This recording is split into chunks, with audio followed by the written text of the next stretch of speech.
conectar en esta instancia. Agradecer también el interés de todos los que han podido participar y contarles que la instancia del día de hoy es una instancia de conversación para poder haber algunos cambios regulatorios en la industria tecnológica y en ese sentido poder generar una diferente lluvia de ideas y también cuál es el escenario normativo que se nos enfrenta en este año 2022. Lo primero que me gustaría mencionarle es que esta actividad se produce en el marco de las actividades de difusión del Diplomado en Tecnología y Regulación de la ODD, del cual tengo la oportunidad de codirigir junto con varios profesionales que van a participar hoy día en esta instancia y también varios profesionales que están conectados al día de hoy. Y la idea es también poder generar y comentarle un poquito de este diplomado. Actúa como una instancia de discusión y de conversación, no solo desde la perspectiva jurídica propiamente tal, de cuáles son los cambios regulatorios que se presentan al día de hoy, sino también desde una perspectiva práctica y profesional para entender cómo desde la disciplina jurídica nos podemos incorporar y participar en diferentes mercados que están en constante cambio regulatorio. Y sobre eso, bueno, los speakers que participan al día de hoy, que voy a presentar posteriormente, la idea es ver cuál es su visión sobre estos cambios que claramente están generando, no solo en leyes que llevan mucho tiempo vigentes, sino también eventualmente cómo se enfrentan tanto en el sector público como en el sector privado estos nuevos desafíos que todos los profesionales del área jurídica y también profesionales que se relacionan indirectamente con el área jurídica van a tener que afrontar en el mediano, en el corto y en el largo plazo. Comentarles también que en este diplomado que les comentaba y que vamos a también entregar el link para que ustedes puedan ver en detalle, se ven diferentes temas entre los que vamos a ver el día de hoy, por ejemplo, en materia de propiedad intelectual e industrial, en temas relacionados con ciberseguridad y protección de datos personales, en temas relacionados con la incorporación de nuevas tecnologías, particularmente lo que hizo relación con la inteligencia artificial y el 5G, etcétera, etcétera, etcétera. Y simplemente para darle un poquito de contexto de lo que trata al día de hoy o cómo podemos ver este cambio regulatorio particularmente a nivel nacional, es bueno comentarles que en los últimos 4 años hemos vivido una serie de reformas transversales tanto en el sector privado como en el sector público, especialmente lo que dice relación, por ejemplo, y sin perjuicio de poder entrar en detalle durante la conversación, a propósito de la ley, por ejemplo, de transformación digital, que si bien hace modificaciones, por ejemplo, en la ley 19.880, también incorpora una serie de conceptos que son presupuestos para poder hacer una efectiva tramitación electrónica a través de un expediente electrónico, todo lo que dice relación con comunicaciones y notificación electrónica, y también que le establece a la administración del Estado la necesidad de cumplir con ciertos principios como, por ejemplo, la interoperabilidad, la seguridad, la interconexión y la ciberseguridad, y que recientemente fue aprobado por unanimidad en ambas cámaras un proyecto de ley que genera o que amplía los plazos de implementación de la misma por la necesidad que requiere una modificación profunda en lo que es la administración del Estado actual. En esa misma materia, o en esa misma línea, en materia de propiedad industrial, un punto importante que no podemos dejar de lado y que lo vamos a discutir también y conversar con mayor profundidad, dice relación con lo que se denominó la ley Cortinari, que es una ley que modifica la ley actual de propiedad industrial, pero además también que lo que trae como objetivo final es fomentar la innovación y el emprendimiento, especialmente, por ejemplo, con la incorporación de nuevos tipos de marca y también con el reconocimiento de nuevos tipos de patente o particularmente aspectos que pedía toda la industria en esta materia. Y que recientemente, en mayo de este año, entró en vigencia a través de la dictación de su reglamento. Otra de las materias que también son importantes poder recordar dice relación con la dictación de la política de inteligencia artificial, que fue fruto de un trabajo interdisciplinario, tanto del sector público como del sector privado, y que lo que busca hacer es establecer una hoja de ruta en lo que es el uso de la inteligencia artificial en diferentes mercados, especialmente teniendo como presupuesto el respeto y la protección de los derechos de las personas, pero también el fomento de la innovación, particularmente en sectores de ejecución productiva. Otro tema de interés dice relación con los aspectos de ciberseguridad, y ahí simplemente comentarles que nosotros actualmente tenemos una política de inteligencia, o sea, de ciberseguridad que se encuentra vigente, está pronto o debiese estar pronto en proceso de actualización. pero que también estamos a puertas de la publicación de un proyecto de ley que trata una reforma integral en materia de delito informático y que simplemente, o podríamos entenderlo, hace una reforma integral en diferentes aspectos. Esto también relacionándolo, por ejemplo, con lo que dice relación con la actual tramitación de la ley FinTech, que entre diversos reconocimientos de actuaciones de actores en el sector financiero, también lo que hace es eventualmente establecer ciertos requerimientos, por ejemplo, en cuanto al resguardo de las plataformas y también el respeto de los derechos fundamentales, especialmente los datos personales. Y finalmente, el día de hoy parte la tramitación, especialmente en materia o en discusión particular, de lo que es el proyecto de datos personales ya en su segundo trámite constitucional, especialmente en la Cámara de Diputados, lo que claramente es un ícono para poder entender la relevancia que tiene esta materia actualmente a nivel regulatorio, pero que también debemos relacionarlo con ciertas atribuciones de carácter sectorial, particularmente a propósito de la ley pro consumidor y la inclusión del artículo 15 bis y las facultades que le otorgan a CERNAC. Sin perjuicio de ello, y como les comentaba, vamos a hacer una discusión un poquito más profunda con los speakers y con los expositores que nos participan el día de hoy, y me gustaría hacer una pequeña presentación para poder contextualizarlo. Primero nos acompaña Maximiliano Santa Cruz, que es abogado de la Universidad de Chile, LLM de la Universidad de San Francisco, California, quien fue director de UNAP y actualmente socio fundador de Santa Cruz IP. También nos acompaña Carly Yáñez, que es abogada de la Universidad Católica de la Santísima de Concepción, máster en Derecho de Sectores Regulados de la Universidad Carlos III, y actualmente jefa del área legal de la División de Gobierno Digital en SECPRES. Y finalmente, y no menos importante, nos participa también Macarena Gatica, que es abogada socia Alessandri, liderando las áreas de tecnología, medios, telecomunicaciones y protección de datos personales. Actualmente es miembro de la INTA y cochair en la Mesa de Regulaciones Digitales de AmCham Chile. Muchísimas gracias por su tiempo y por su disponibilidad también y poder generar una discusión sobre estos temas que son tan interesantes. Y el primer punto que me gustaría hacer una pregunta general, y ahí obviamente siéntanse libertad de poder, quien quiera partir con la respuesta a esta pregunta, es ¿cómo desde su experiencia profesional ven el escenario en materia de innovación en el país? No sé quién quisiera partir respondiendo a esta pregunta. Como que nadie quiere partir. ¿Ah? Maximiliano, ¿quieres partir tú? Muy bien. Oigan, muy buenos días y muchas gracias por la invitación. Es un honor estar acá. E invito a los asistentes que vamos en poco más de 50 a mirar con atención el diplomado. ¿Ah? Entiendo que los comentarios del año pasado, que fue el primer año, fueron muy buenos y este año va a ser mejor. A ver, mi opinión sobre el avance de innovación en Chile en general es bueno. Es bueno. Ahora, es bueno en términos relativos. Yo creo que hay mucho que hacer todavía, mucho. Ahora, creo que los anuncios del presidente en la primera y reciente cuenta pública en cuanto a aumentar el presupuesto de investigación, desarrollo a un 1%, creo que son de las cosas más importantes que han ocurrido en el último tiempo. No es un porcentaje, esto es pasar del 0,36 al 1%, es harto, es harto. Escuché unas declaraciones de la subsecretaria de Ciencia unos días después, un poco bajando las expectativas, pero aún así siendo optimista en cuanto a llegar, no sé si al 0,70%, quizás duplicarlo en el corto plazo. Creo que el ministro de Ciencia reiteró eso. No es fácil de llegar a ese 1% durante un gobierno. Creo que ninguno lo ha podido hacer, a pesar de que ese 1% siempre ha estado en la mira desde hace, yo creo que más de 10 años. Es complicado tirar esos porcentajes, especialmente con una crisis, y especialmente acabamos de saber hoy día que la OCDE bajó las estimaciones de crecimiento para Chile. Pero creo que es una señal, creo que es una buena señal. Segundo, el hecho que he escuchado de que más allá de aumentar el presupuesto público en materia de I+D+I, creo que es bueno escuchar también de que esto no pasa solamente por aumentar el presupuesto, sino que hay que tomar una serie de medidas adicionales.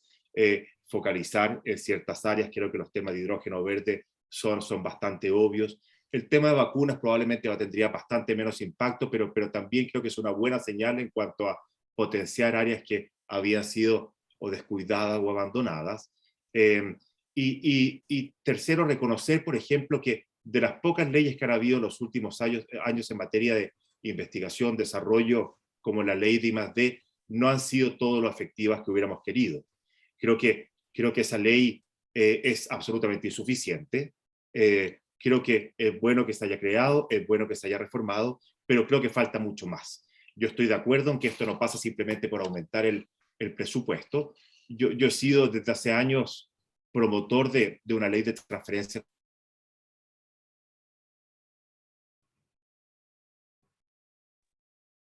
Creo que estamos con algunos problemas técnicos, así que ahí, Sí. Macarena, no sé si te gustaría Sí. poder retomar mientras vuelve a la conexión Maximiliano. Mira, fíjate que escuchaba a Maximiliano de alguna manera esta política pública de incentivar y de aumentar el presupuesto y sin duda que existen señales, ¿cierto? Incluso que vienen ya del gobierno anterior en cuanto a promover el desarrollo de tecnología, de innovación. Sin embargo, hay un tema que a mí me preocupa y quizás no es de mi expertise propiamente tal en relación a protección de datos, pero me preocupa, Maximiliano, estoy rellenando mientras tú te caíste Sí. y te doy la palabra. A mí me preocupa cómo quedó en la Constitución, ¿ah? Y ahí te doy el pase. ¿Qué opinas tú respecto a cómo quedó tanto la propiedad intelectual como la propiedad industrial con los bemoles y cómo puede esto afectar también la innovación? Está en mute, por si Estás en acaso. mute. Max. Perfecto, perdón Macarena, ¿dónde había quedado en lo que estaba hablando? ¿Se acuerdan? De la inefectividad de la ley de I+D. Perfecto. No, había dicho que la ley de I+D es, creo que absolutamente insuficiente, creo que fue bueno crearla, fue bueno reformarla, pero más allá de aumentar el presupuesto público en I+D, creo que hay que tener más regulación, y yo he sido siempre partidario de una ley de transferencia tecnológica. Ese tipo de leyes son leyes que yo creo que harían mucho más eficiente el poco gasto que existe en I+D. Esa ley ha tenido mucha oposición en su momento cuando la promoví por parte de universidades. Las universidades, si bien reciben muchos fondos públicos, la gran parte de ellos van a universidades, no les gusta que les digan qué hacer con ellos, a pesar de que esa plata proviene de los contribuyentes. Y por lo tanto creo que el Estado, el gobierno, tiene derecho a condicionar esos fondos, y siempre estoy pensando en la ley modelo, la que inició todo esto en 1980, que es la ley, el Bayh-Dole Act de Estados Unidos. En el fondo, que quien reciba un peso de fondos públicos tiene o debería o es instado a acercarse a la Oficina de Patentes de Chile, INAPI, y patentar. De esta forma, quienes pagamos por esa investigación recibimos nuevos productos, procesos, métodos. Esa información se divulga, cosa que hoy día no ocurre. La forma en que se divulga una invención, una patente muy distinta a un paper, y las empresas y universidades se beneficiarían. En el fondo, usted no es libre de hacer lo que quiera con la plata de todos los chilenos.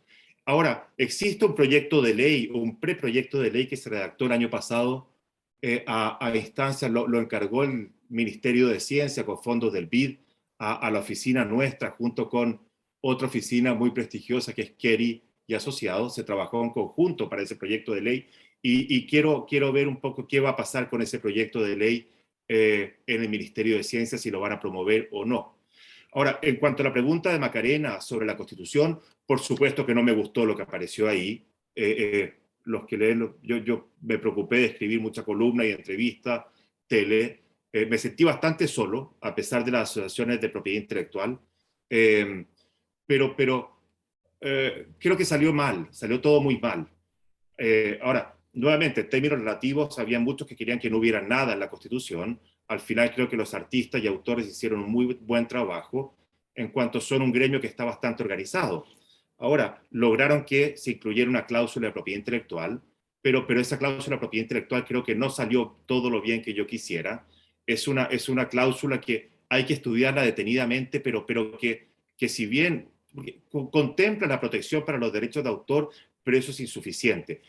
tiene unas palabras por ahí que podrían sugerir de que la propiedad intelectual o el derecho de autor no es un derecho absoluto, y que eso está hoy día, en la Constitución de hoy día, bastante bien resguardado en cuanto se refiere al derecho de propiedad, que establece que los límites a los derechos de autor y a la propiedad industrial van a estar establecidos según el derecho de propiedad general. Y eso es lo que permite que las leyes chilenas introduzcan equilibrio, como todas las leyes del mundo. Ahora, si es que esa cláusula de derechos de autor se interpreta simplemente como que existe protección, pero no equilibrio, eso sería muy, muy, muy grave y creo que afectaría disposiciones que hay en la ley de derechos de autor. Y afectaría también esos aspectos en relación o vis a vis otros derechos que se incorporaron en la nueva Constitución. Ahora, saben que se dejó directamente fuera la propiedad industrial, lo que también creo que es grave.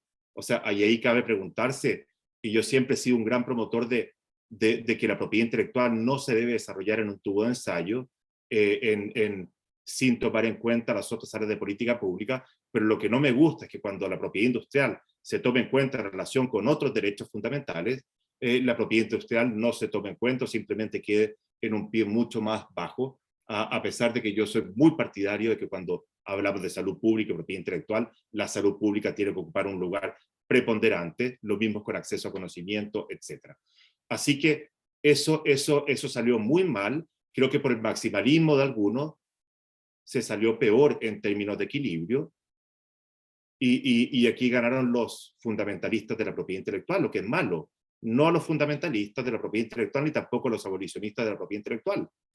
Y eso tiene que ser corregido. Ojalá que si se aprueba la Constitución empecemos a pensar de inmediato, y si no se aprueba, bueno, igualmente empezar a pensar cómo tener un mejor sistema. Muchas gracias, Max. Ahí yo creo que es una visión bien interesante. Me gustaría dar la palabra a Macarena, porque estos temas los vamos a profundizar durante este conversatorio, particularmente todo lo relacionado con propiedad industrial. Maca, ¿cómo es tu visión? Gracias, Juan Pablo. A mí me preocupa también lo de la Constitución, porque sin duda que cuando escuchamos que quieren promover la innovación, que cuando se escucha hablar a senadores que seamos un hub tecnológico dado el desarrollo que tenemos dentro de nuestra región, ¿cierto? No me estoy refiriendo en comparación a Estados Unidos y a Europa, sino lo que nosotros podemos hacer como país en nuestra región. Hemos tenido un reconocimiento en cuanto al desarrollo, a cómo hemos protegido la propiedad industrial, intelectual, y hoy día vemos que no hay un incentivo, por ejemplo, también a que vengan desde afuera con alguna tecnología cuando acá no se le va a dar una protección adecuada como la tiene en el país de origen. Y en ese sentido, el año pasado vimos proyectos de ley que también atentan o es un impedimento a este desarrollo, como son los proyectos de ley relacionados con plataformas digitales y también con neuroderecho. Y específicamente voy a mencionar lo de neuroderecho porque claro, hoy día está en la Constitución de 1980, ¿cierto? Se modificó y se incorporó la protección a los neuroderechos. En cuanto a la ley... Un gusto poder participar, Maximiliano, contigo. Bueno, efectivamente, hay un tema muy interesante, que el tema de la ciberseguridad genera industria. Casos de Israel, de España, son efectivamente países que son uno de los países que tienen más incidentes a nivel de riesgo en ciberseguridad, pero también son los que han generado una industria a nivel global en temas de ciberseguridad. Eso motiva entonces que desde el punto de vista, desde las perspectivas de crecimiento de una industria en desarrollo como es esta a nivel mundial, y es uno de los riesgos más grandes que tienen hoy las organizaciones. A nivel de las principales Big Four, prácticamente dentro de los 5 riesgos, la ciberseguridad está dentro de ellos y tiene un rol relevante.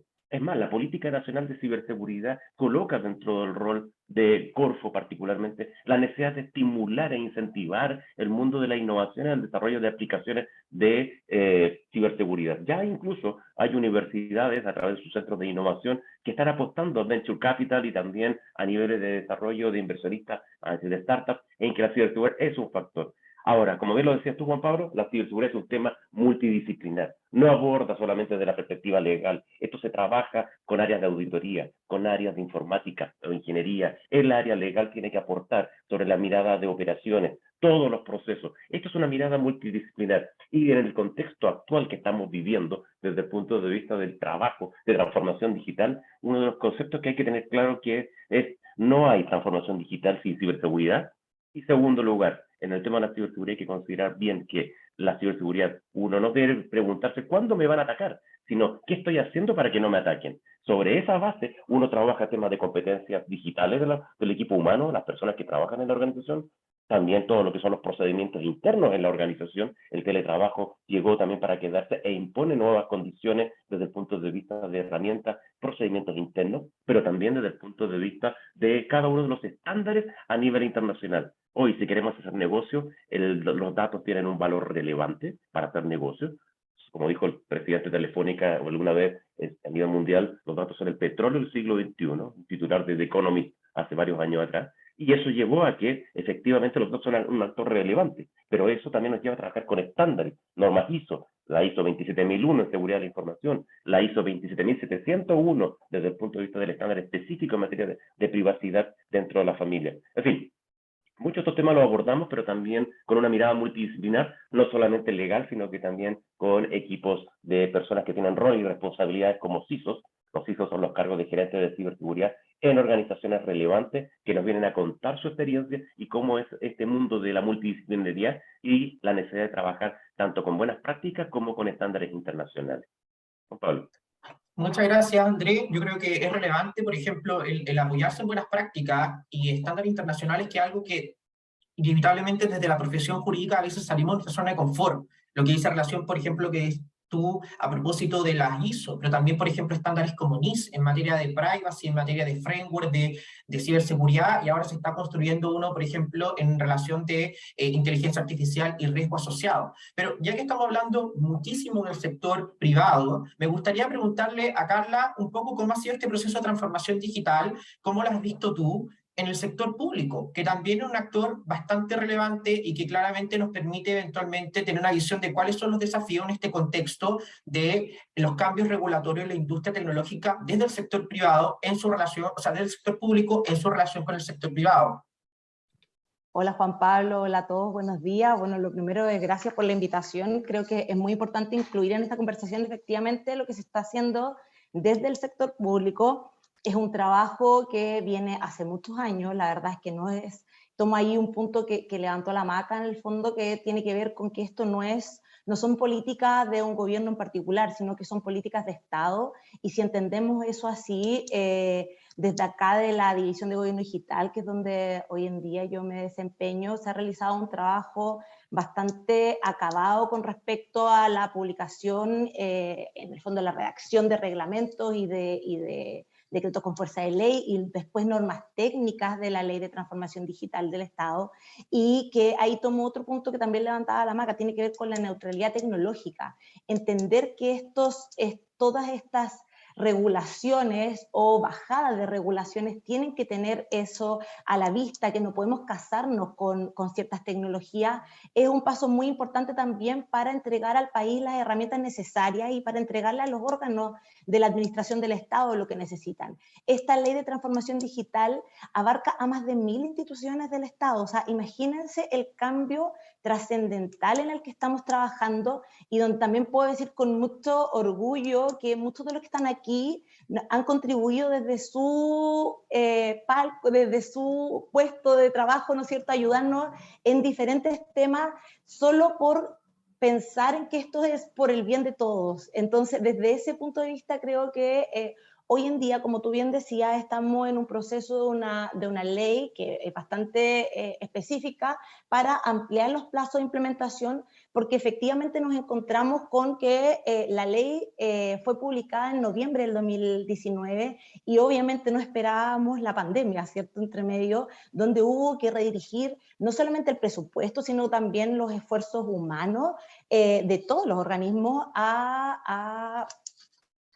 en el fondo a prever o permear otros problemas mucho más contingentes, pero que al mismo tiempo tuvo otra derivada, y que fue la necesidad de empezar a tramitar a través de medios electrónicos para los órganos de la administración del Estado, y donde la Contraloría también contribuyó importantemente con un dictamen que en el fondo dio el vamos para que las áreas jurídicas se sintieran tranquilas y pudieran avanzar en ese sentido, y la idea es que sigamos este camino y podamos seguir avanzando. La modificación que está hoy en día a puertas, esperamos, de ser una ley, amplía los plazos de implementación hasta el año 2027, y donde en el fondo cambia la forma no solo de comunicación entre los órganos de la administración, que tiene que ver con comunicaciones electrónicas, sino como tú bien decías, ahora hay expedientes electrónicos que tienen que cumplir con todas estas características de seguridad de la información, de ciberseguridad, donde es muy importante tener los conocimientos en el fondo en estas materias, y donde creo que, como decía la Maca, hay también un camino donde efectivamente este es un viaje donde todos estos conocimientos finalmente interactúan y son necesarios para que seamos profesionales que efectivamente podamos responder a todas las necesidades que vienen llegando. O sea, los abogados que nos desempeñamos acá tenemos que saber de todos estos ámbitos porque son necesarios. Lo mismo que ve Maximiliano con respecto a temas de propiedad intelectual y propiedad industrial, hay que ver cómo eso afecta, por ejemplo, las creaciones de la administración, ¿cierto? Todo eso es un mundo que efectivamente para nosotros es muy importante, y en ese sentido contarles también que hemos estado trabajando, y el equipo de TI de acá, la verdad es que ha hecho un trabajo muy, muy bueno, siendo un equipo muy chico, la verdad, ha podido posicionar ciertos desarrollos que son propios, que han venido trabajando hace muchos años, como la clave única, por ejemplo. La clave única es conocida a nivel internacional, y se los cuento porque con mucho orgullo uno a veces no valora lo que tiene internamente, ¿cierto? Hay muchas críticas a veces con respecto a qué tenemos acá en Chile, pero les cuento que a nivel internacional, cuando vamos a reuniones de la Alianza Pacífico, etcétera, siempre levantan el tema que Chile hoy en día, y les voy a mostrar, quiero mostrarles en un rato más el dashboard de cómo están estas cifras. Chile es uno de los países que tiene mayor, en el fondo, uso de algún sistema de identificación, de autenticación. Esta clave única, la verdad es que hoy en día tiene más de 14 millones de usuarios. O sea, si piensan, es casi el total de las personas que pueden efectivamente usar la clave única, y que se enmarca en un paso que queremos ir mucho más allá. Nuestro anhelo es construir y en el fondo tener una ley de identidad digital, ¿cierto? Se enmarca en ese paso, y por lo tanto hemos estado trabajando en eso. Maca, tú me querías preguntar algo. Ahora, pero termina tu idea, era para complementar lo que estabas diciendo, tu idea. Que me estaba acordando que, si no me equivoco, fue en el verano del 2020, que vino la presidenta de Estonia con la encargada de ciberseguridad, y destacaban nuestra clave única. Decían que era el primer paso para llegar incluso a lo que ellos tienen hoy día. El caso de Estonia no lo voy a hablar en detalle, pero todos sabemos la potencia que es en temas de ciberseguridad por un hecho histórico de algo que les ocurrió, ¿cierto? Entonces decían que el primer paso era tener una mayor cobertura de la clave única. Claro, en ese momento, esto era enero del 2020, no sabíamos lo que se nos venía con la pandemia y el desarrollo abrupto que iba a tener la clave única, pero ellos decían eso, que a través de eso íbamos a poder efectuar un montón de trámites. Ellos sacan hasta la licencia de conducir por vía digital, en vía remota, digamos, online.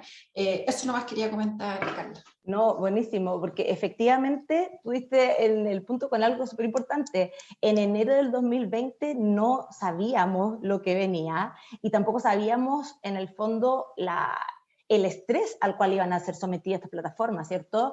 Les voy a mostrar el dashboard que está desarrollando el equipo de estudio, y se lo muestro como primicia. Esto va a estar disponible en un tiempo más para que lo puedan ver, pero así estamos viendo, ¿lo ven, cierto? ¿Sí?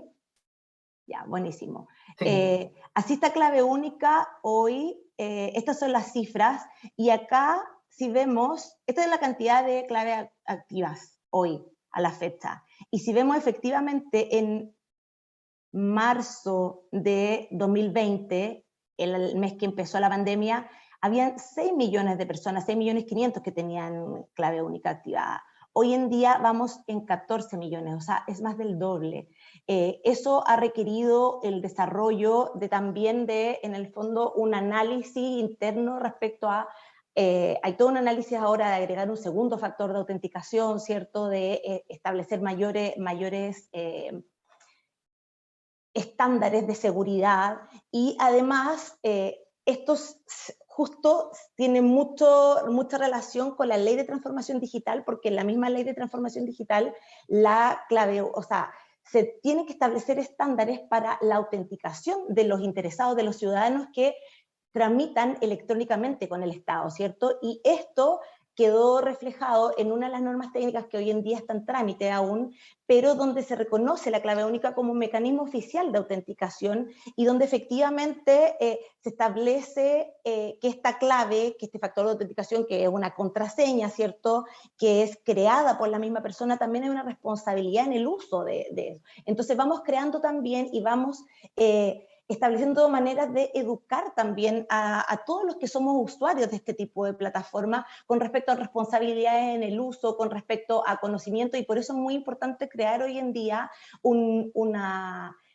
profesionales que sepan de estos temas y que puedan implementarlos de la mejor manera. O sea, yo les digo, todas las plataformas donde se tramitan los procedimientos administrativos, que es la base de la administración básicamente, van a tener que estar integradas con clave única. Eso quiere decir que su uso también va a aumentar el nivel de transacciones, y ahí quería mostrarles que el año, aquí está la cantidad de instituciones y plataformas que utilizan clave única. Si se fijan, hoy en día son 1991 plataformas las que están integradas, y acá hay una bajada respecto a los ministerios, los organismos, los servicios públicos, que puede mostrarnos en el fondo el número, y es un número súper alto.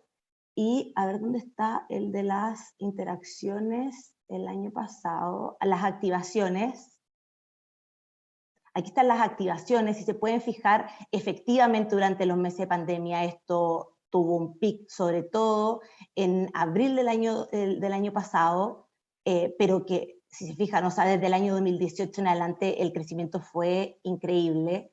Y el año pasado también hubo más de 658 millones de transacciones en clave única. O sea, conocíamos el otro día el número de transacciones que tiene Mercado Libre, y tenía más de 758 millones de transacciones, por lo que veía en un informe en un trimestre. Entonces, tenemos que ver efectivamente lo que estamos creando, y es algo muy bueno y que tenemos que potenciarlo, y también hay una responsabilidad por parte de nosotros, y que tiene que ver también con ciertas instrucciones o ciertas indicaciones que había dado la OCDE en materia de identidad digital, ir potenciando esto, como decía la Maca, desde el punto de vista de, es un mecanismo que entrega el registro civil, el enrolamiento se realiza ahí, por lo tanto entrega una seguridad desde el punto de vista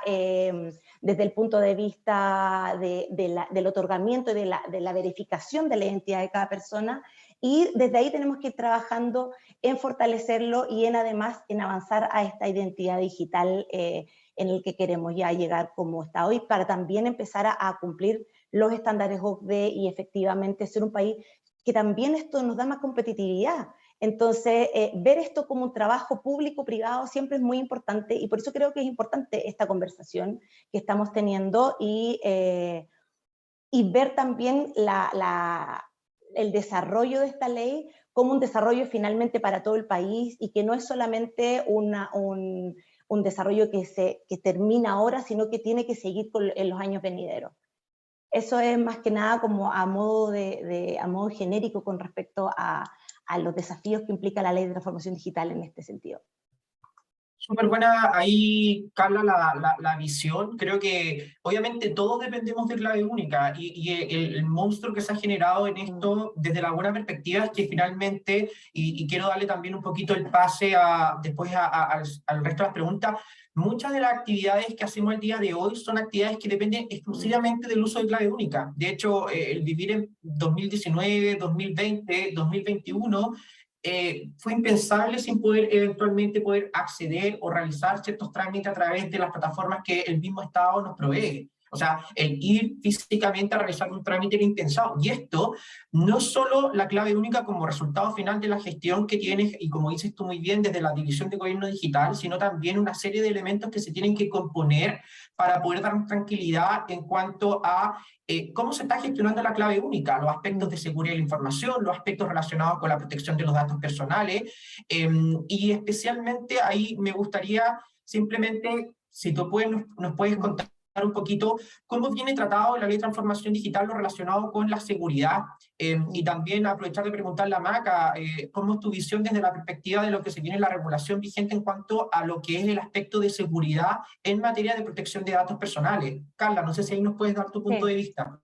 Mira, la ley de transformación digital tiene varias normativas, ¿no es cierto? El legislador mandató la redacción de varios reglamentos y uno de ellos tiene que ver con estándares de las plataformas del Estado, ¿no es cierto? O sea, tenemos que trabajar sobre estándares de seguridad donde las personas se sientan seguros de interactuar frente al Estado, sepan que sus datos están resguardados, donde hay un resguardo también. La ley habla específicamente incluso con respecto a la autorización que tiene que otorgar el interesado al iniciar un procedimiento administrativo para que sus datos sensibles puedan interoperar. Eso es un avance gigante y donde efectivamente se combinan varios elementos, ¿cierto? Que probablemente ahí después la Maca va a hablar más de temas de datos, como decías tú, pero en el fondo, primera vez que se incorpora este resguardo al dato personal y donde se reconoce en el fondo el consentimiento del interesado como la base para la actuación en este sentido. Y por otro lado, uno de los reglamentos también mandató, como les comentaba, la redacción de varias normas técnicas. Y una tiene que ver con seguridad de la información y ciberseguridad. O sea, basándonos en estándares ISO y NIST, efectivamente vemos también la necesidad de incorporar esos estándares en las plataformas de gestión de expedientes electrónicos, entendiendo que no todos pueden acceder, o sea, la idea de la ley es que los expedientes estén disponibles, ¿no es cierto?, para su, como hoy en día que existen en formato papel, ¿cierto?, que tú puedes ir a la oficina de la administración y verlo, bueno, eso trasladarlo al entorno digital y efectivamente, pero que existan con resguardos, que existan restricciones para, ¿no es cierto?, para ver, para el uso, etcétera. Y eso hay una norma técnica que hoy en día está en tramitación, como les comentaba, y que creo que va a contribuir enormemente a prestar una ayuda para el desarrollo de las plataformas a los órganos de la administración del Estado. Entonces sí, se está avanzando y sobre todo estamos integrando también resguardo de los datos de las personas. Súper. Maca, ¿cómo lo ves tú? ¿Cómo se nos viene el proyecto? Ahí yo también puedo hablar, pero creo que tu visión obviamente es esencial para poder entender cómo se nos viene el proyecto. Ya, primero, el proyecto, a ver, la ley vigente de protección de datos, que es la ley 19.628 sobre protección a la vida privada, también aplica al Estado. No nos olvidemos que el Estado es un gran responsable tratador de datos personales. El proyecto de ley establece sanciones específicas para los funcionarios públicos, digamos, que incumplan esta normativa. Hay cierta disparidad, obviamente, porque en el proceso interviene la Contraloría, porque así funciona el Estado para poder sancionar a un funcionario público. ¿Ya? Uno podría decir que es un poquitito dispara al tratamiento, porque existiría una doble instancia en la cual el funcionario público podría defenderse, ¿cierto? Pero bueno, se afecta directamente la remuneración del jefe del servicio que se ve involucrado. Ahora, un aspecto súper importante que la Carla lo mencionó y que aplica tanto al sector público como privado es la gobernanza y la gobernanza que tiene que existir tanto en materias de protección de datos como en temas de ciberseguridad. ¿Ya? En ese sentido, tenemos que aplicar el principio que está contemplado en el proyecto de ley, que es la privacidad por diseño y por defecto, y también la seguridad por diseño y por defecto. ¿Qué quiere decir esto? Que en todo momento, y sobre todo al inicio de una iniciativa, tenemos que tener presente cuáles son los riesgos involucrados y qué medidas podemos adoptar para minorar esos riesgos. Y puede ser que en una determinada instancia lleguemos a la conclusión que son tantos los riesgos que no puedo llevar a cabo esa iniciativa en los términos que está dispuesto. Esto va muy en relación con el principio de autorregulación. Es decir, la ley no tiene por qué ir estableciendo o adecuándose día a día cómo va modificándose o avanzando la tecnología, sino la empresa tiene que ir adecuándose. Voy a poner un ejemplo. Una empresa que antes solamente tenía tienda para vender sus productos, hablemos de una zapatería, por ejemplo, con la pandemia crea su e-commerce y obviamente el tratamiento de datos cambia sustancialmente. antes quizás no tenía ni siquiera idea de cuáles eran los hábitos de consumo que tenían sus consumidores.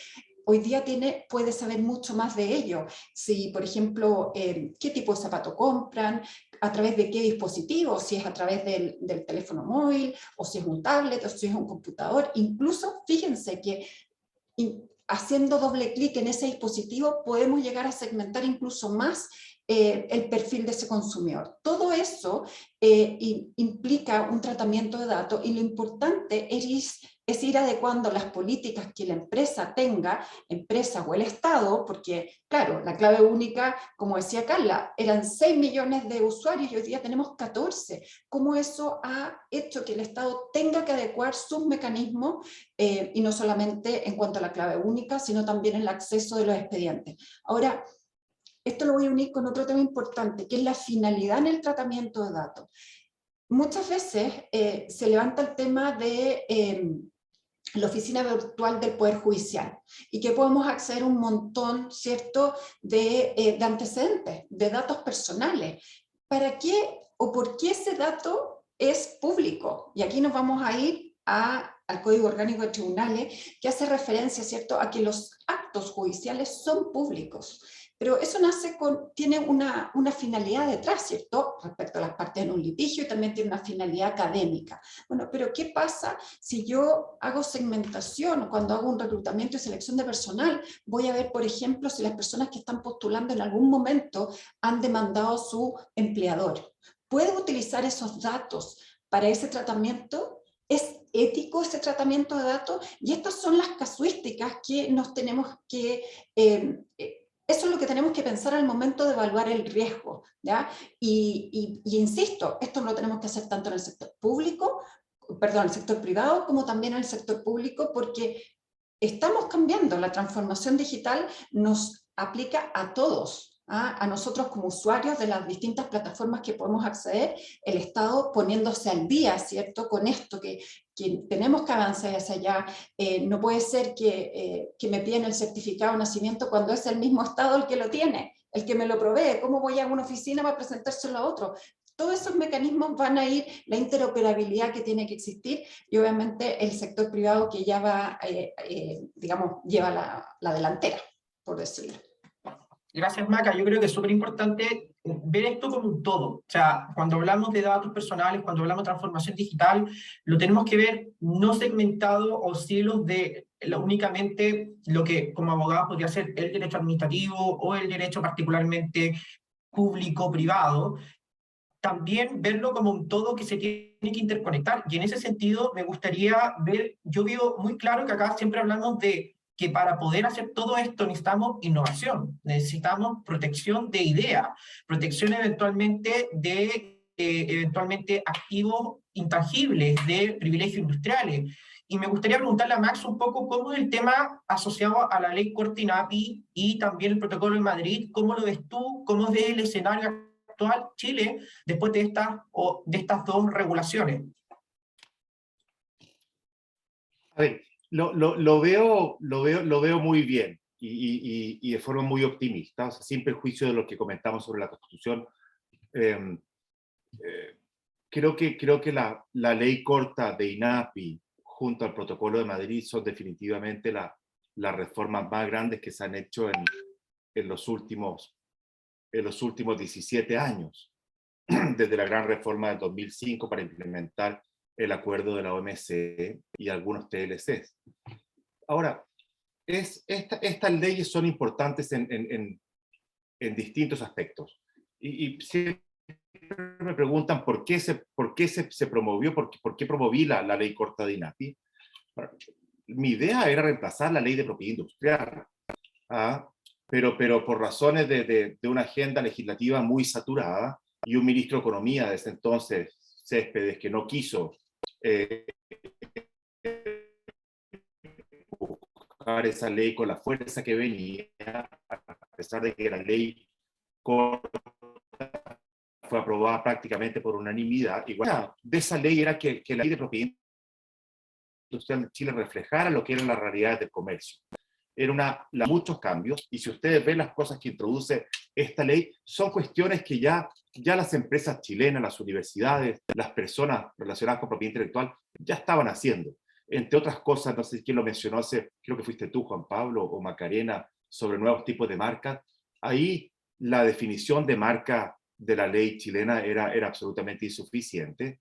Se limitaba a reconocer marcas denominativas, es decir, palabras con logos y elementos figurativos, siendo que las marcas deberían ser cualquier cosa que distinga el origen empresarial de un producto o un servicio. Y esa es la forma en que de ahora en adelante se va a hacer. Esa es la forma en que las empresas se identifican mediante marcas novedosas en movimiento, de posición, etc. Un segundo aspecto, simplemente por ejemplificar, es que si las marcas no se usan, las marcas tienen que desaparecer después de un tiempo. Y no pueden haber marcas que están ahí durante años y decenios, siendo que, como dije, las marcas identifican un producto o un servicio. Si el producto o servicio no existe, esa marca tampoco debe existir, sin perjuicio que las estrategias empresariales apuntan a escribir una marca de forma a preparar su entrada al mercado, y a veces les toma años. Eso está reflejado, creo que correctamente, en la ley. Y se introducen una serie de otras modificaciones, por ejemplo, los temas de solicitudes provisionales de patentes también creo que son un buen beneficio para empresas, personas, universidades que muchas veces no tienen completamente ideado su invento, pero que saben para dónde va, y les sirve mucho reservar su posición ahí durante un año. El tema de secretos comerciales, por ejemplo, tiene que ver también, hay un nuevo estatuto de secretos comerciales, por lo demás se amplía la definición, no se limita a ciertos aspectos que limitaban mucho los secretos empresariales, se establece efectivamente cuáles son los requisitos, porque en 2005 se había cometido, yo creo que un error, se habían confundido dos instituciones del acuerdo de la OMC, que son información no divulgada, con secretos comerciales. Hoy día claramente sabemos que esto tiene que cumplir tres requisitos, y tiene que ver por lo demás con lo que están hablando mis copanelistas en cuanto a ciberseguridad. Los secretos comerciales complementan perfectamente lo que estaban hablando y se refieren más bien al fondo y no solamente a la forma, al vector, a cómo intervienes y cómo tú te metes en donde no deberías meterte. Esto atiende al fondo, a cuestiones que son valiosas para una empresa, que le dan ventajas competitivas sobre su competencia y que tienen un valor por el hecho de ser secretas.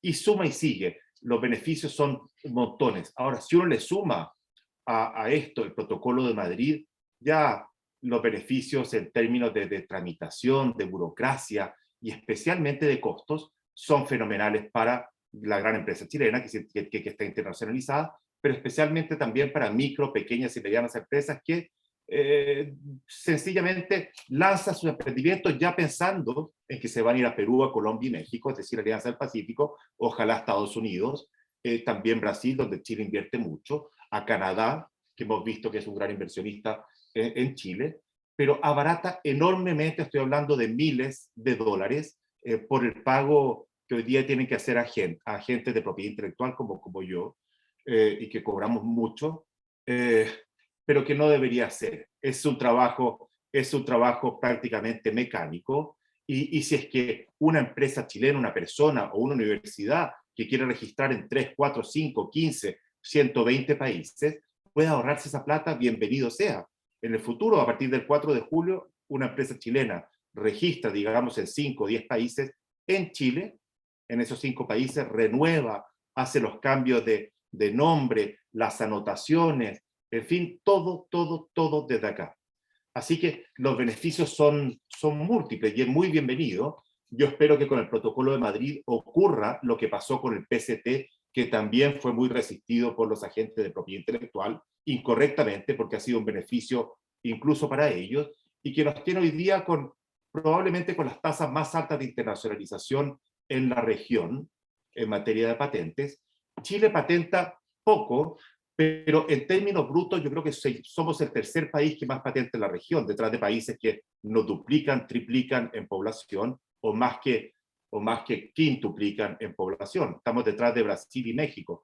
Pero si uno ajusta a esta población, a gasto, etcétera, Chile anda por ahí en el primero o segundo lugar.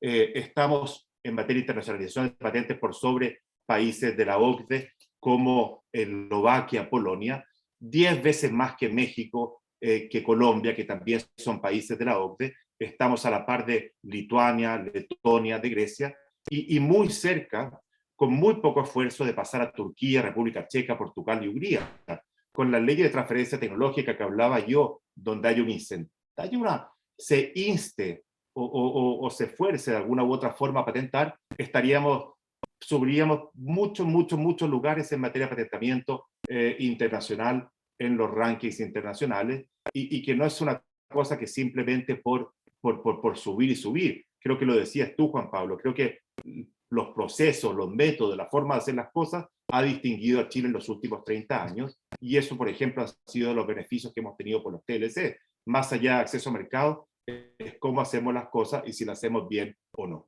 Así que las mejoras son muchas, y espero que se aprovechen.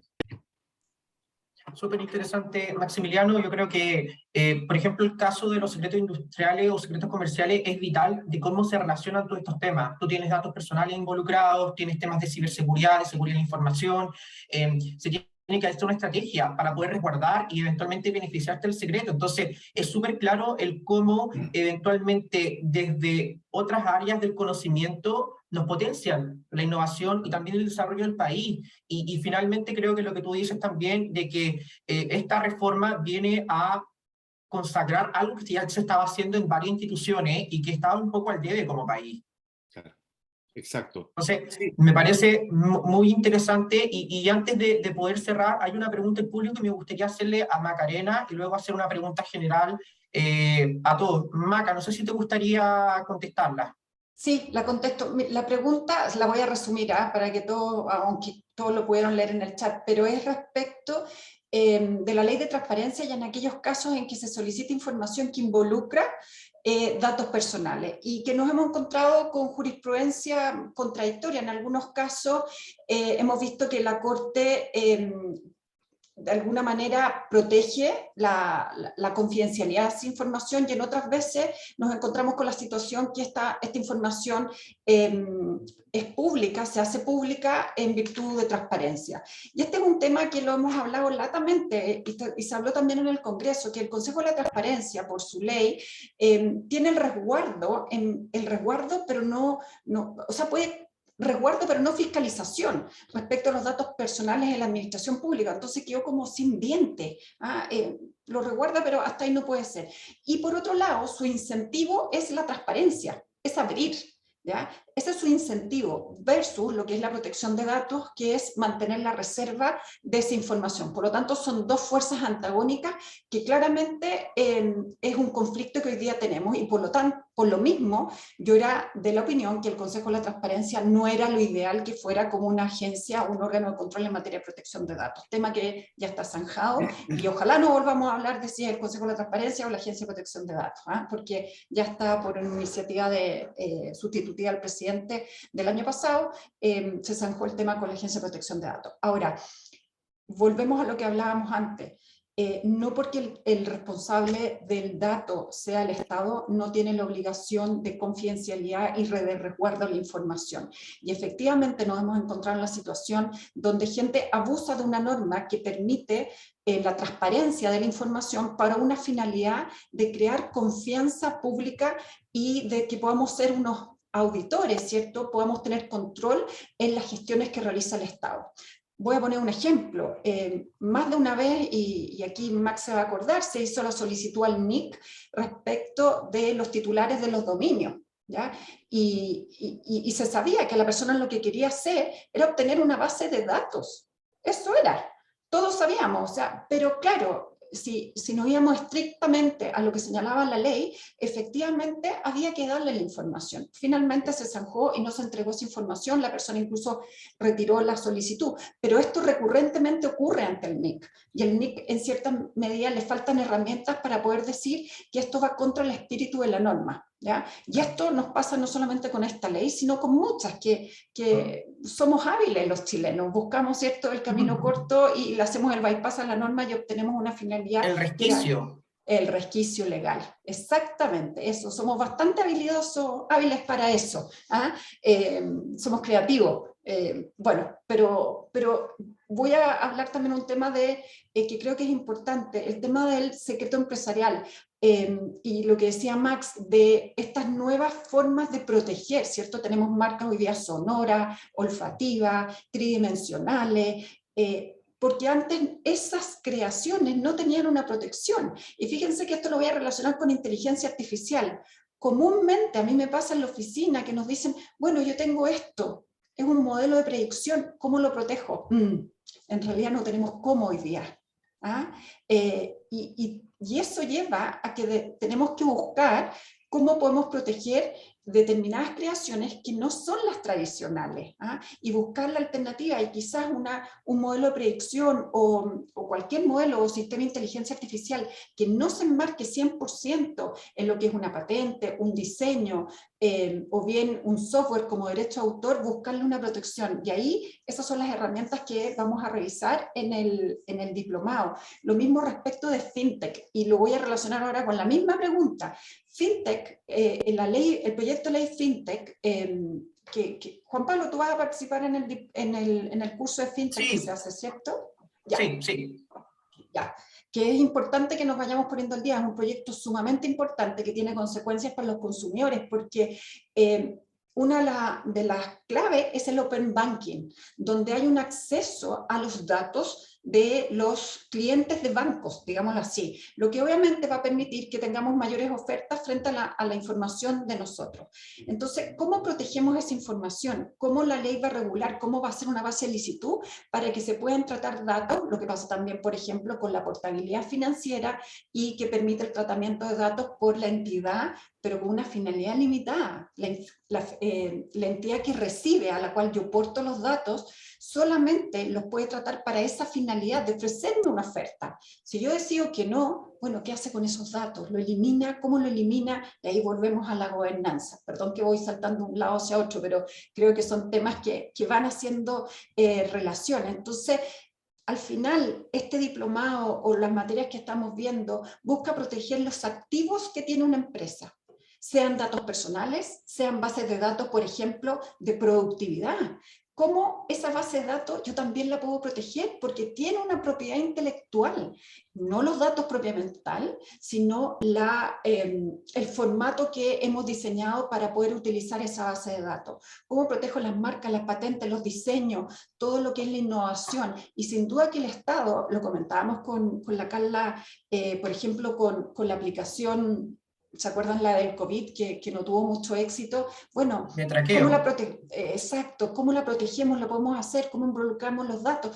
¿Se dan cuenta? Al final lo que estamos haciendo es proteger a la empresa en su todo, que son sus activos. Y en eso sin duda que tenemos que actuar preventivamente y no reactivamente. Maca, y sobre eso mismo creo que la pregunta a propósito de cómo visualizamos las solicitudes de acceso y las respuestas que se han generado, me gustaría preguntarle a Max en relación a los activos intangibles o privilegios de propiedad industrial que estén en manos de órganos de la administración del Estado o que se aplique eventualmente el artículo 5 de la 20.285. ¿Cómo ha sido tu experiencia? ¿Cómo ha actuado eventualmente la autoridad en cuanto a entregar o no esa información? Aquí, ahora, a ver, una de las razones por la que se modificó el Estatuto de Secretos Empresariales en la ley, hoy día secretos comerciales, era que la definición o la cobertura, la materia protegible de los secretos empresariales era muy limitada. La ley se limitaba a productos y procesos. Eso hoy día no ocurre y simplemente se habla de información. Y ocurría que los tribunales civiles y penales tenían una interpretación muy restrictiva respecto a eso, y por lo tanto, cierta información que no eran productos o procesos no cabía dentro del ámbito de los secretos empresariales.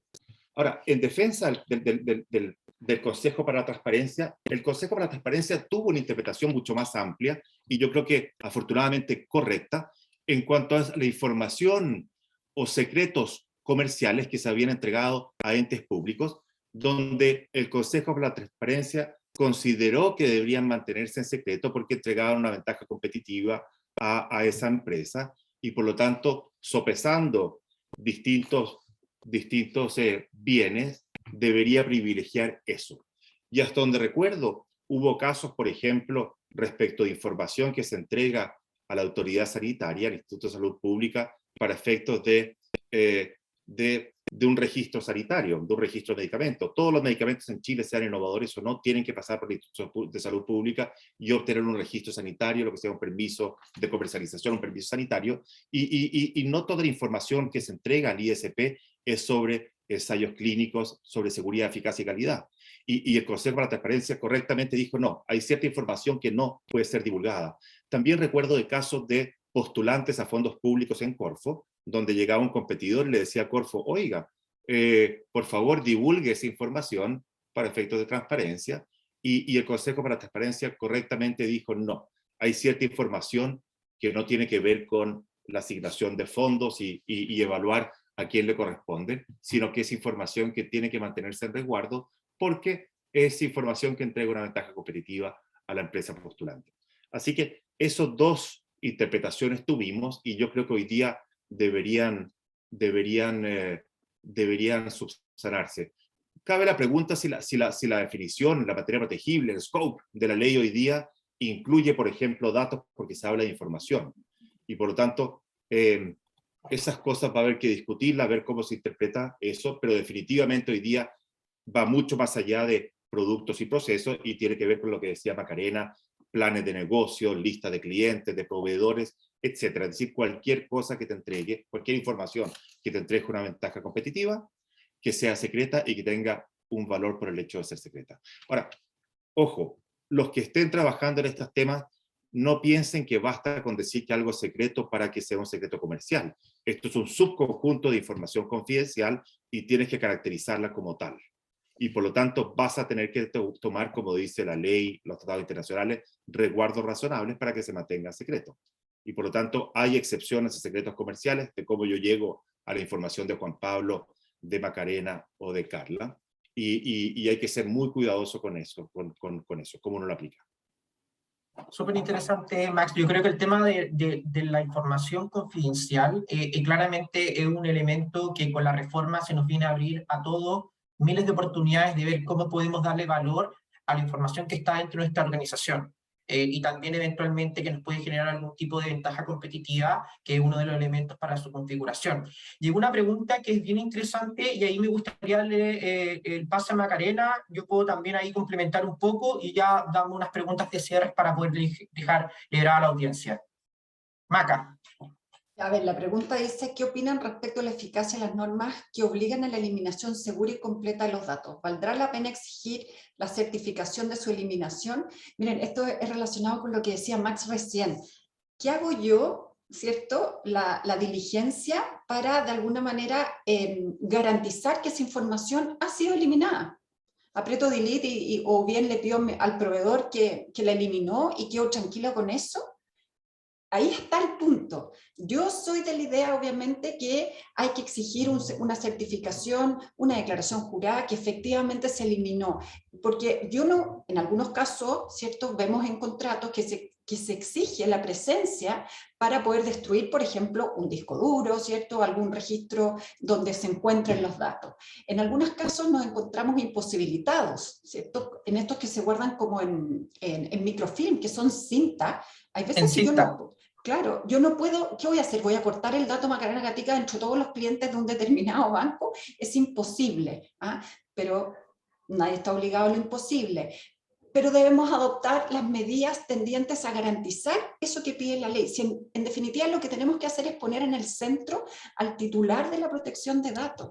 Esa persona no quiere que la empresa siga tratando sus datos, por el motivo que sea. Y eso es la garantía constitucional que está vigente hoy día y que está consagrado en el borrador aprobado por el Pleno, ¿cierto?, de proteger nuestros datos. ¿Qué significa la protección de datos como un derecho fundamental?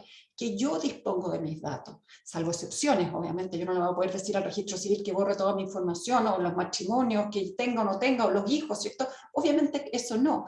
Pero por regla general la disponibilidad de los datos lo tengo yo. Y aquí viene una responsabilidad también como titular, como usuario de los datos.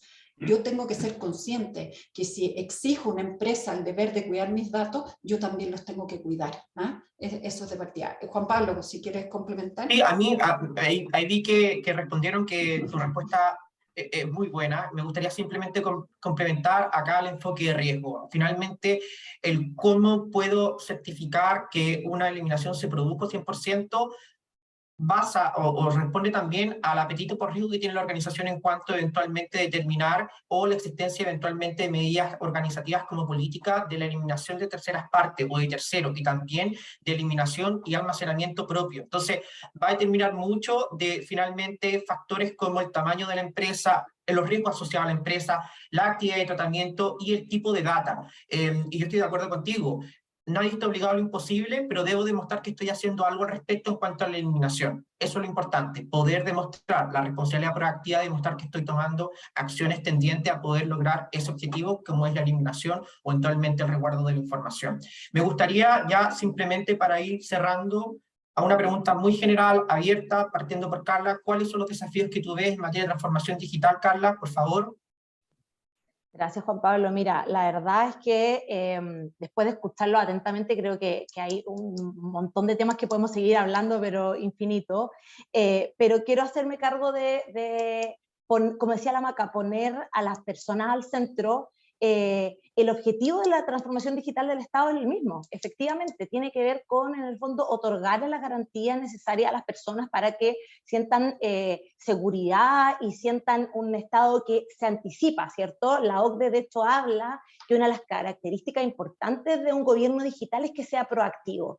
Y esto tiene que ver también con este Estado, ¿no es cierto?, que maneja gran cantidad de datos, y creo que uno de los desafíos que tiene esta implementación es ese, el tema de que el Estado sea tan responsable, y en el fondo hay estudios que dicen que las personas exigen del Estado el mismo nivel de calidad que el que reciben de las empresas privadas. Entonces, eso también es en el fondo un enorme desafío para nosotros como administración, y donde en el fondo tengamos a la vista estos datos, pero podamos actuar a través de datos abiertos, tengamos la capacidad para anonimizar, ¿no es cierto?, datos, y para usarlo para la generación de políticas públicas. Y por otro lado, la otra derivada, ¿cierto?, tiene que ver con la interoperabilidad, con esto de que efectivamente las personas ya no tengan que ir institución por institución. Este es uno de los objetivos, de hecho, de la ley, lo establece como principio. Hay que permear también a veces mentalidades que son mucho más cerradas, que piensan que el dato es mío, ¿cierto? El dato es de las personas, y entender como un derecho el no tener que peregrinar órgano por órgano buscando información que ya obra en poder de la administración, que nosotros tengamos claridad con respecto a eso. Y en ese sentido, uno de los desafíos que yo veo también es que acá se está construyendo un sistema, la PICE2, que es la interoperabilidad ya que cumple ciertos estándares, donde en el fondo los órganos van a tener que interactuar a través de nodos, y donde van a tener que compartir esta información. Y el tercer desafío que ya veo, y con esto cierro, tiene que ver con la institucionalidad de gobierno digital. La transformación digital, ¿no es cierto?, de todos los países que van más avanzados que nosotros, si lo vemos, el mismo Uruguay, 15 años de una agencia de datos, Colombia, un ministerio, España, un ministerio, o sea, por poner los ejemplos más cercanos y no irnos a UK, ¿cierto?, que ya sabemos que es más difícil la comparación siempre para nosotros, pero desde ahí en el fondo aspirar a eso, es aspirar a tener una agencia o un organismo que sea autónomo y que tenga tenga bajo su poder todas estas iniciativas, donde se pueda dar continuidad también a ellas. Yo creo que esos son los principales desafíos, y que los veo de aquí a unos 10 años, básicamente. Muchísimas gracias, Carla. La misma pregunta para Max. Yo no tengo mucho que a ver, yo quiero, lo que dijo Carla, lo que ha dicho a lo largo del panel es muy importante, y ha sido fenomenal el avance en materia de transformación digital, no solo en el Estado, sino también en el sector privado. Y ojalá, esto yo lo hablaba en el Consejo Presidencial de Modernización del Estado, ojalá no haya vuelta atrás. Yo me temo a que algunas cosas, todos estos avances que se produjeron obligadamente, y que se pudieron hacer cosas que antes se pensaba que tecnológicamente no eran posibles, o legalmente porque los abogados decíamos que no era posible, al final todo se pudo. todo se pudo, ojalá no haya un retroceso. Pienso, por ejemplo, en materia de trabajo, donde hubo un avance fenomenal. Ojalá que las empresas, los jefes no quieran volver ¿a cuándo? ¿A marzo del 2020? ¿Cuándo? Ya me pierdo. A que todos vuelvan a la oficina. Eso es un absurdo. Esas cosas tienen que cambiar, tienen que haber modelos híbridos. En materia de transformación digital, prestación de servicios, ojalá no haya una vuelta atrás. Creo que no solamente en el sector público. Yo ahí soy también crítico del sector privado. El sector privado no presta todo el buen servicio que debería. Nos hace la vida muy difícil. Yo creo que parte del enojo, el choramiento, viene de cosas que son muy pequeñas, de no poder comunicarse con un proveedor donde el gerente te entrevista o te pide que te metas al servicio y cuando te quieres salir es imposible hacerlo. Especialmente en la provisión de bienes públicos por el sector privado. Eso es una vergüenza, eso es parte del problema en que estamos sumidos hoy día. Ahora, en cuanto a lo que viene, yo espero que se mejore en tema de propiedad intelectual, el tema de la Constitución, sea ahora o después de septiembre, si es que se aprueba, y que haya una buena implementación del Protocolo de Madrid y de la ley. No me cabe duda que así va a ser, porque creo que la oficina encargada, INAPI, ha hecho un muy buen trabajo en ese sentido, y ojalá se acelere el paso en materia de suscripción de tratados. Yo creo que Chile tiene que seguir en este paso. Hay otros 7 tratados que fueron firmados por el ministro de Economía y el canciller en el gobierno pasado, no los firmó el presidente Piñera, pero que siguen siendo igualmente necesarios y válidos. Estoy hablando de equivalentes del PCT y del Protocolo de Madrid en patentes y marcas para diseños. Creo que el impulso que le dio la nueva ley al diseño debería ser un cambio significativo. Se aumentaron los plazos de protección para diseño y especialmente se entrega un sistema alternativo de protección para diseños que antiguamente era un absurdo, un tratamiento de patentes donde un trámite caro, largo y difícil. Hoy día existe un sistema alternativo de simplemente depositar el diseño y se tiene la protección de 15 años. Ojalá eso se piense ahora en materia internacional y que nuestros diseñadores empiecen a internacionalizar también las buenas cosas que están haciendo hoy día. Así que eso. Muchas gracias por la invitación, Juan Pablo. Muchas gracias, Max. Y finalmente, Macarena, para poder dar unas palabras de cierre. Hoy día tenemos un tremendo desafío en protección de datos y que es protección de datos y consumo. Cómo el CERNAC, con estas nuevas facultades que le otorgó la ley Proconsumidor, la 21.398, que entró a regir, fue publicada el 24 de diciembre, ahí nos llegó un regalito, cómo el CERNAC se comporta cuando ya hemos visto 2 circulares interpretativas, una relacionada con inteligencia artificial en relaciones de consumo y la segunda sobre cláusulas abusivas en protección de datos, es decir, en políticas de privacidad.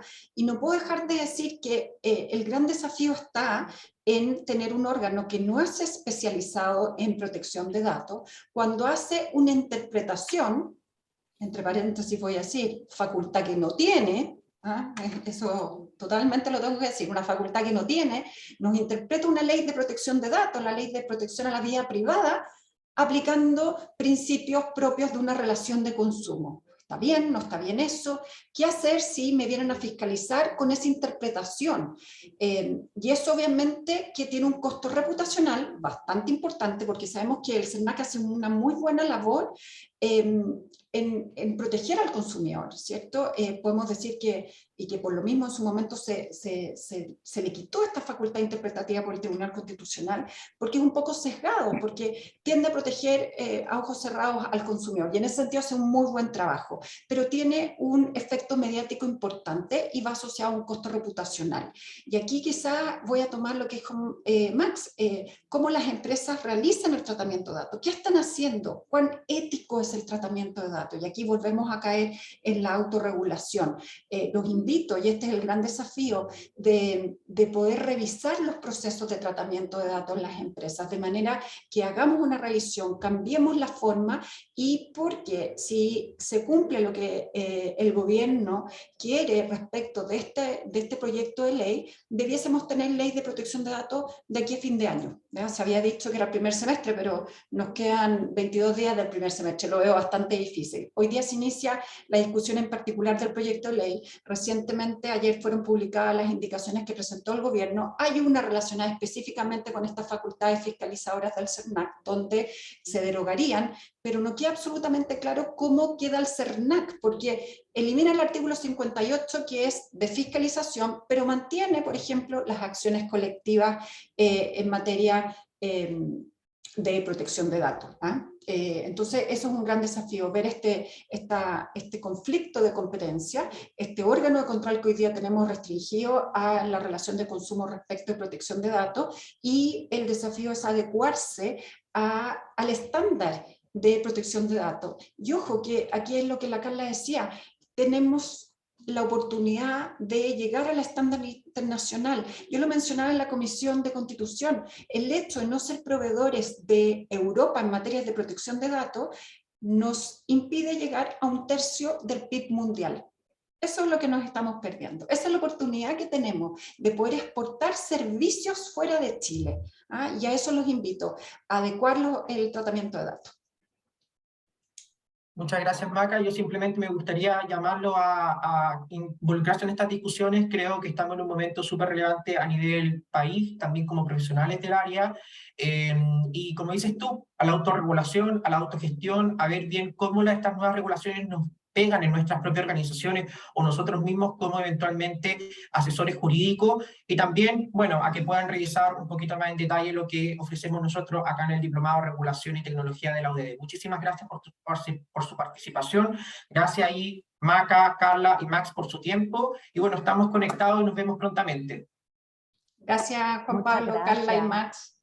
Que estén muy bien. Muchas gracias por la invitación. Nos vemos. Muchas gracias. Muchas gracias. Muy buen seminario. Un gusto.